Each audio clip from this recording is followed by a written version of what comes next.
கழகத்துடைய பொதுச் செயலாளர், முன்னாள் முதலமைச்சர், வருங்கால முதலமைச்சர், புரட்சி தமிழர் எடப்பாடியார் ஆணைக்கிணங்க அதிமுக சார்பாக தமிழ்நாடு முழுவதும் கடுமையான வெயில் இன்றைக்கு அதை தணிப்பதற்காக புரட்சி தலைவி அம்மா அவர் இருக்கும்போது இருந்து தொடர்ந்து இந்த நேரத்தில் நீர்மோர் பந்தல் திறப்போம்.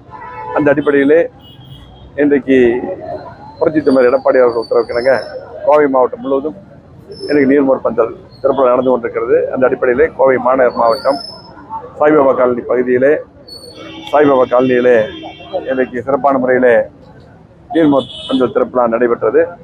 இதில் பார்த்தீங்கன்னா மாவட்ட கழக செயலாளர் அம்மனத்தின் அவர்களும், முன்னாள் அமைச்சர், கொள்கையரப்பு துணை செயலாளர் சேமா வேலுச்சாமன் அவர்களும், இங்கே இருக்கக்கூடிய காலனி கருப்பையா உட்பட